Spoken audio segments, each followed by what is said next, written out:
अस्सलाम वालेकुम नाज़रीन, एक नए व्लॉग के साथ आपकी खिदमत में हाजिर है। नाज़रीन, हम मौजूद हैं इस वक्त सुप्रीम कोर्ट ऑफ पाकिस्तान में, जहां पर अब से कुछ देर कबल एक इंतहाई अहम केस की समाअत हुई है और ये समाअत दो हिस्सों में हुई है। पहले 11 बजे से पहले चीफ जस्टिस की सरबराही में 3 रुकनी बेंच ने आज मुकदमे की समाअत का आगाज़ किया और ये मुकदमा बेसिकली जो बिजली के बिल हैं उनमें फ्यूल एडजस्टमेंट और जो टैरिफ है उसकी वसूली से मुतालिक है, उनके ख़िलाफ़ है।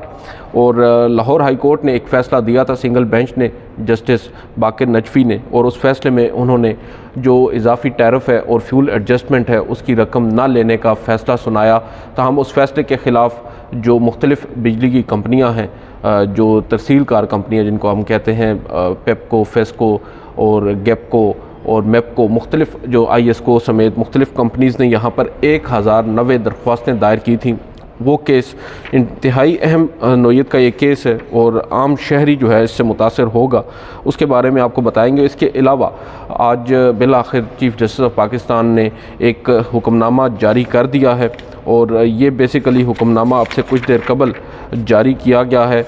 जो आपको याद होगा एक फैज़ाबाद धरना केस, जिसके अंदर एक बड़ी तवील समाअत हुई थी 28 सितंबर को और चीफ जस्टिस ऑफ पाकिस्तान की जानिब से कुछ अहम ऑब्जर्वेशंस आई थी। अब उनको तहरीरी शक्ल में रखा गया है और 4 बड़े ही अहम सवालात रखे गए हैं अदालत की जानिब से, उनके ऊपर आपको बताएंगे। पहले आज की समाअत के ऊपर आते हैं। फ्यूल एडजस्टमेंट से मुतालिक चीफ जस्टिस ने जब समाअत पहले शुरू हुई, वक्फे से पहले, वक्फ़ा आपको मालूम है 11 बजे सुप्रीम कोर्ट में एक वक्फ़ा होता है 11:30 बजे तक, और उस वक्फे से पहले समाअत के आगाज़ पर additional attorney general Aamir Rahman rostrum पर आए और उन्होंने अदालत से ये इस्तदा की कि अटॉर्नी जनरल को गो कि इसमें नोटिस नहीं है, मगर वो इस केस के अंदर अपना पॉइंट ऑफ व्यू रखना चाहते हैं, लिहाजा अदालत कुछ मोहलत दे दे। जिस पर चीफ जस्टिस ने कहा कि हम आपको बड़ा काबिल समझते हैं और हम आपको हरगिज़ ये नहीं समझते कि आप नाअहल हैं। Additional attorney general Aamir Rahman से वो मुकालमा कर रहे थे और उन्होंने कहा कि आप ही एक आधे घंटे के अंदर तैयारी करके आ जाएँ और हम इस केस को टेकअप कर लेते हैं। बहरहाल 11:30 बजे जो ही समाअत का आगाज़ हुआ, चीफ जस्टिस ने कमरा अदालत में बैठे तमाम फ़रीक़ैन से पूछा कि मुझे इस केस की थोड़ी सी बेसिक बताएं। एक और दिलचस्प बात यह है कि समाअत के आगाज़ पर जब मैंने कमरा अदालत में देखा तो एक ढेर लगा हुआ था, अंबार था फाइल्स का और केसेस का, दरख्वास्तों का, अपीलों का, और वो अंबार बज़ाहिर हमें नज़र आ रहा था और इतने बड़े बड़े बंडल्स जो हैं वो सैकड़ों की तादाद में सुप्रीम कोर्ट के अंदर मौजूद थे और जहाँ पर जजेस बैठे हैं उनके साथ भी वो बंडल्स पड़े हुए थे इन एप्लीकेशंस के, और जो रिकॉर्ड है बेसिकली इस केस का। और उसके अलावा जहाँ पर वकला बैठे होते हैं वहाँ पर भी गैर मामूली तौर पर आज हमने देखा कि ये बंडल्स हमें नज़र आ रहे थे और नज़र आ रहा था कि एक केस है जिसके अंदर बाकायदा तौर पर दरख्वास्तें जो हैं वो हज़ारों में आई हैं। 1090 दरख्वास्तें, अपीलें सिर्फ इस एक केस में आई हैं लाहौर हाई कोर्ट के एक सिंगल बेंच के फ़ैसले के ख़िलाफ़। और ये जो अपीलें हैं, मैं आपको पहले बता दूं, ये फेस्को की जानिब से कुल तकरीबन 148 हैं, लेस्को की जानिब से जो लाहौर इलेक्ट्रिक सप्लाई कंपनी है उनकी जानिब से 800 हैं और मुल्तान की जानिब से 29, इसी तरह गेपको जो गुजरांवाला है उनकी जानिब से 149 और इसी तरह नेपरा की भी इसमें एक दरख्वास्त है। IESCO की 4 दरख्वास्तें हैं और इसी तरह ये तकरीबन कुल 1090 बनती हैं, क्योंकि जो नंबर्स ज़्यादा यहाँ पर बन रहे हैं वो इस वजह से बन रहे हैं कि कई जॉइंट कौंसल्स हैं, एक ही वकील मुख्तलिफ जो केसेस हैं उनमें रिप्रेजेंट कर रहे हैं मुख्तलिफ पार्टीज़ को।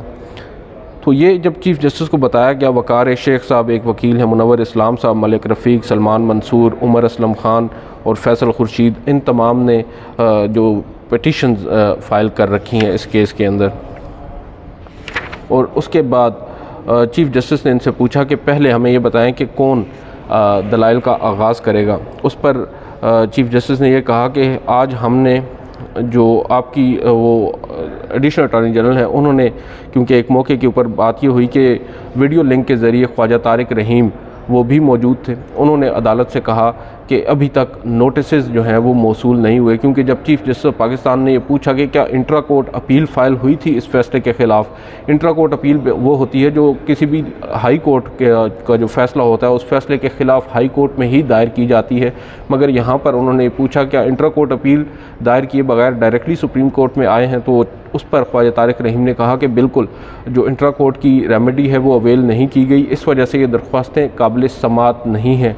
और उसके बाद जो चीफ़ जस्टिस ऑफ पाकिस्तान है उन्होंने कहा कि चलें हम आइंदा समात पर ये देख लेंगे, क्योंकि अब समात जो मुलतवी की गई है उसकी वजह ये थी कि एक जो फ्रीकैन है ख्वाजा तारिक रहीम है, सलमान अकरम राजा हैं, उन्होंने कहा कि हमें नोटिस नहीं हुए।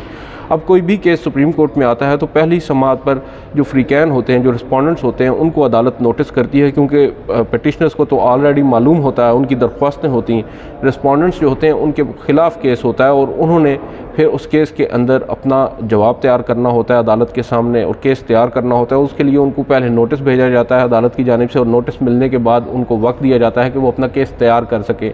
वकला ने ये कहा कि हमें वक्त नहीं दिया गया, अगर अदालत कहे तो हम आर्ग्यूमेंट्स दे देंगे मगर वक्त फिर भी ज़ाया होगा। उस पर चीफ़ जस्टिस पहले तो वो उनकी ख्वाहिश यही थी कि आज इस केस को सुना जाए, मगर बाद अज़ान जब फ्रीकैन की जानिब से ये मौक़िफ़ इख्तियार किया गया तो उन्होंने बामर मजबूरी 16 अक्टूबर तक समात मुलतवी की है। Additional attorney general Aamir Rahman भी मौजूद थे। उन्होंने कहा कि मेरी दरख्वास्त होगी कि इन तमाम लोगों से ये कहा जाए, दरख्वास्त गुजारों से, फ्रीकैन से, कि इल्तवा नहीं मिलेगा आइंदा समात पर। उस पर चीफ़ जस्टिस ने मुस्कुराते हुए कहा कि चौधरी साहब, आमिर रहमान साहब, क्या हमने आपकी इल्तवा की दरख्वास्त मान ली थी, तो फिर आपने ये कैसे अख़ज़ कर लिया कि हम इनके साथ कोई मुख्तलिफ़ सलूक रवा रखेंगे, हम इनके साथ भी वही सलूक रखेंगे जो आपके साथ रखा। और फिर उन्होंने ये भी कहा कि अब आइंदा समात पर हम इस मुकदमे की जो समात है उसको मुकम्मल करेंगे, पहले ये डिसाइड होगा कि आया ये दरख्वास्तें काबिल समात हैं भी या नहीं। अगर दरख्वास्तें काबिल समात करार दे दी गई तो उसी रोज़ इस मुकदमे को निपटा दिया जाएगा। और एक और अहम बात, आज के केस में अदालत ने अब तमाम फ्रीकैन को आइंदा समात पर इस्लामाबाद में पेश होने का कहा है। वीडियो लिंक के ज़रिए कोई भी पेश नहीं होगा, चीफ़ जस्टिस ने कहा। चीफ़ जस्टिस ने कहा कि आपके जो क्लाइंट्स हैं, मुख्तलिफ़ जो इंडस्ट्रीज़ हैं, कंपनीज़ हैं, वो बड़ी मालदार हैं, वो आपके सफरी अखराजात बर्दाश्त कर लेंगी। अगर वीडियो लिंक के ज़रिए हमने समात रखी तो फिर काफ़ी मुश्किल होगा हमें सुनने में और आपको भी बात करने में, और वक्त काफ़ी ज़ाया होगा। इस वजह से हम ये समझते हैं कि आप इस केस के लिए से एक पर्टिकुलर केस के लिए आपके पास वीडियो लिंक की सहूलत नहीं होगी, आप सबको यहाँ आना होगा और यहाँ आकर आप लोग अपना जो केस है उसको परस्यू कर सकते हैं। और साथ ही अदालत ने अब ये भी वाज़ह कर दिया है कि आइंदा समात पर कोई एडजमेंट की दरख्वास्त हम तवक्को रखते हैं किसी की तरफ से नहीं आएगी और कोई एडजमेंट अब किसी को नहीं मिलेगी। ये केस है क्या? फ्यूल प्राइस एडजस्टमेंट के ख़िलाफ़ बेसिकली लाहौर हाई कोर्ट के जस्टिस बाकर नजफ़ी ने एक कोई तकरीबन 80-85 सफ़ात पर मुश्तमिल तफसीली फ़ैसला लिखा है, और उस तफसीली फ़ैसले के अंदर बताया जा रहा है, बड़ी खूबसूरती के साथ उन्होंने डिफ़ाइन किया है टैरिफ को, फ्यूल प्राइस एडजस्टमेंट को, और क्यों कर ये लिए जाते हैं और कैसे इनका लेना जो है वो गैर कानूनी है, कोई जवाज़ नहीं बनता। उन्होंने इस पर पाबंदी लगाई और उस फ़ैसले के ख़िलाफ़ फिर तमाम जो फ्रीकैन है वो अब दरख्वास्त गुजार की सूरत में सुप्रीम कोर्ट में आए हैं। अब चीफ़ जस्टिस काजी फ़ाइज़ ईसा से मुतअद्दिद लोग मुतालबा कर चुके हैं, शहरी आम मुतालबा कर रहे हैं कि बिजली के बिलों पर नोटिस लें, जो बिजली के गैर मामूली बिल आ रहे हैं हज़ारों की तादाद में, उनके ऊपर अदालत नोटिस ले। अब चीफ़ जस्टिस ने मामला फ़िक्स तो कर दिया है, अब इस पे ऊपर जो फ़ैसला होगा वो बड़ा ही माने रखेगा। 16 अक्टूबर को बताया तो जा रहा है, इसको डिसाइड कर लिया जाएगा। आया दोबारा वापस हाई कोर्ट में भेज दिया जाएगा इंट्रा कोर्ट अपील ना होने की वजह से और नाकाबिल समात होने की वजह से, या फिर अदालत इसको ख़ुद डिसाइड करते हुए एक्सेप्ट करती है। अगर एक्सेप्ट करती है इन पिटिशंस को तो फिर वो रिलीफ़ जो आवाम को बताया जा रहा है मिल रहा था, मुझे तो नहीं मालूम कि वो अमली तौर पर मिल भी रहा है, जो इस्लामाबाद लाहौर हाई कोर्ट का फ़ैसला है उसके बाद। मगर अगर वो रिलीफ़ जो बताया जा रहा है कि 40 अरब रुपए का नुकसान इस वक्त इन तमाम तर कंपनीज़ को, रियासत को हो रहा है, अगर अदालत इनकी दरख्वास्तें मान लेती है, मंजूर कर लेती है, तो फिर दोबारा से एक इजाफ़ी बोझ डालेंगे जस्टिस काजी फ़ाइज़ ईसा अवाम पर, या फिर उस इजाफ़ी बोझ में या उस टैरिफ और उस फ्यूल एडजस्टमेंट के ख़िलाफ़ जो अदालती फ़ैसला है उसको बरकरार रखेंगे। ये अब चीफ़ जस्टिस का भी बड़ा इम्तिहान है, क्योंकि माजी में आपको याद होगा जस्टिस हाकिम निसार भी इसी तरह का एक फ़ैसला दे चुके हैं, जब मोबाइल फ़ोन के ऊपर जो टैक्स है उन्होंने ख़त्म कर दिया था। 65 रुपये आते थे 100 रुपये के कार्ड को रिचार्ज करवाने पर, और उनके हुक्म के बाद से वो 100 रुपये हमें पूरे मिला करते थे। हमारे लिए या आवाम के लिए तो वो बड़ा अच्छा था, लेकिन बताया जाता है कि उससे कौमी ख़जाना, जो मुल्की ख़जाना है, उसको काफ़ी नुकसान पहुंचा था, जिसके बाद सुप्रीम कोर्ट ने ही अपने उस अदालती फ़ैसले को जस्टिस हाकिम निसार की रिटायरमेंट के बाद वापस रिकॉल कर लिया था। अब आते हैं फैज़ाबाद धरना केस की तरफ। सुप्रीम कोर्ट ऑफ पाकिस्तान ने अपना जो तहरीरी हुक्मनामा है 28 सितंबर का वो जारी कर दिया है। अदालत ने ये बताया है कि defence ministry, IB, intelligence bureau, PEMRA और PTI ने मुतफरक दरख्वास्तों के ज़रिए अपनी जो नज़रसानी की दरख्वास्त है वो वापस लेने की इस्तदा की है। शेख रशीद साहब ने नया वकील करने के लिए मज़ीद मोहलत की इस्तदा की है। इजाज़ुल हक साहब ने फ़ैसले के पैराग्राफ नंबर 4 पर एतराज़ उठाया है, वो उस पर मज़ीद अपना केस आगे लेकर चलेंगे। फिर अदालत ने यह कहा है कि दौरान समाअत केस से मुतल्लिक 4 सवालात उठाए गए। पहला सवाल, ये बड़े इंपॉर्टेंट सवालात हैं।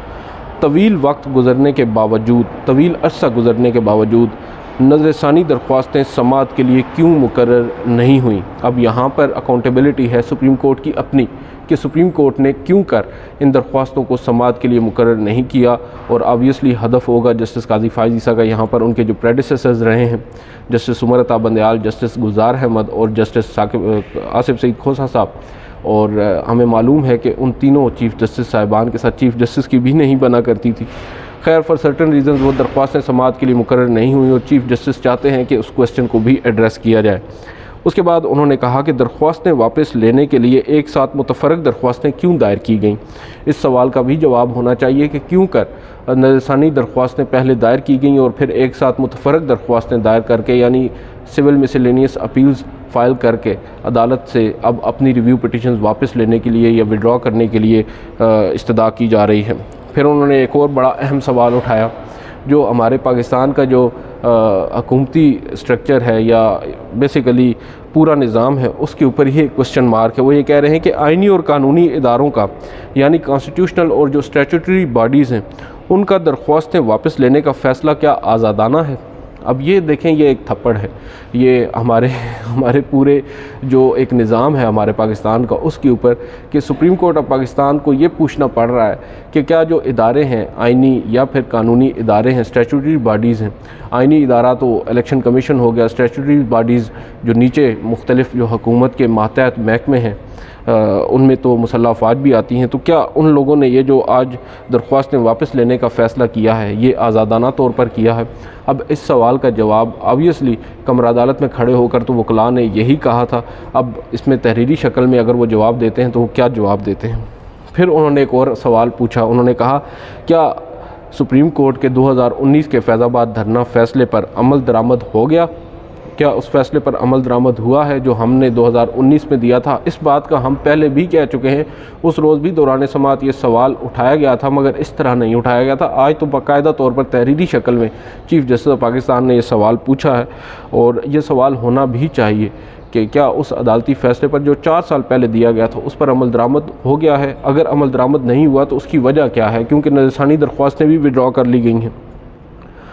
फिर चीफ़ जस्टिस ये लिखते हैं, कुछ की अदम हाज़िरी पर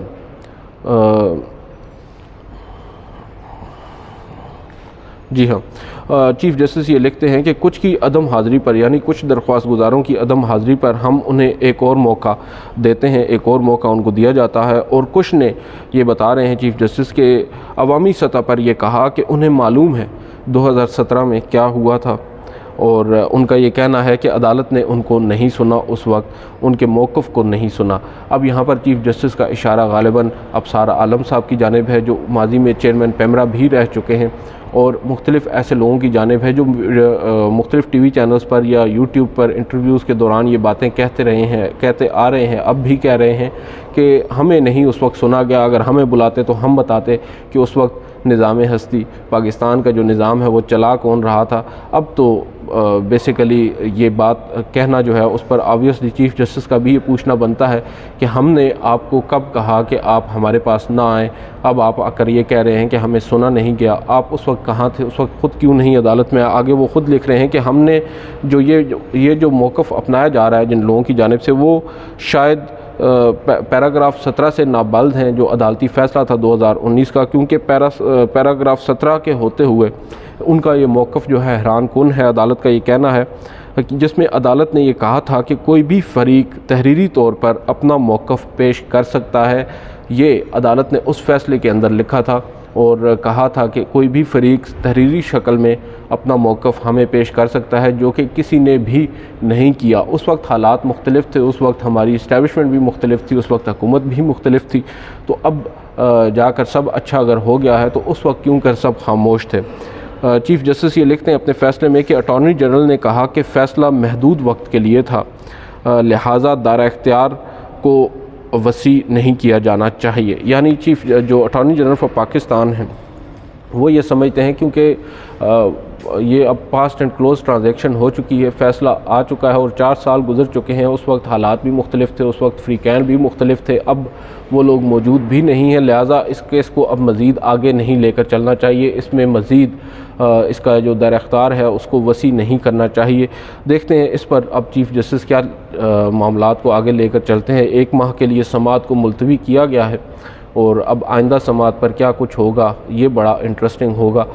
27 तारीख तक का वक्त है तमाम फ़रीक़ैन के पास, वो अगर तहरीरी शक्ल में कुछ देना चाहें। हमारी इतलात के मुताबिक अफसार आलम साहब शायद तहरीरी शक्ल में कुछ अदालत में जमा करवाने जा रहे हैं और उनकी जानिब से जो कुछ भी आएगा उसकी इम्पोर्टेंस तो काफ़ी ज़्यादा होगी, सिग्निफिकेंस काफ़ी ज़्यादा होगी। वो बात की बात है कि उस पर होता क्या है वो तो चीफ़ जस्टिस या दीगर 2 जजेस का इस्तेहकाक है। आपको मालूम है चीफ़ जस्टिस काजी फ़ाइज़ ईसा, जस्टिस अमीनुद्दीन ख़ान और जस्टिस अतर मिनल्ला इस 3 रुकनी बेंच में शामिल हैं जो इन नज़रसानी दरख्वास्तों पर समाअत कर रहा है। सबसे इम्पॉर्टेंट क्वेश्चन है इम्प्लीमेंटेशन का। अगर बहुत से कानूनी हलके जो जिनका किसी भी सियासी जमात से ताल्लुक़ नहीं है वो ये मानते हैं कि इस फ़ैसले पर अगर हकीकी तौर पर अमल दरामद हो जाता है तो फिर आइंदा के लिए कम अज़ कम एक रूल सेट हो जाएगा और फिर इस तरह के वाक़यात दोबारा से रोनुमा नहीं होंगे। आज की इस वीडियो से इतना ही, इजाज़त दीजिए, अल्लाह हाफ़िज़।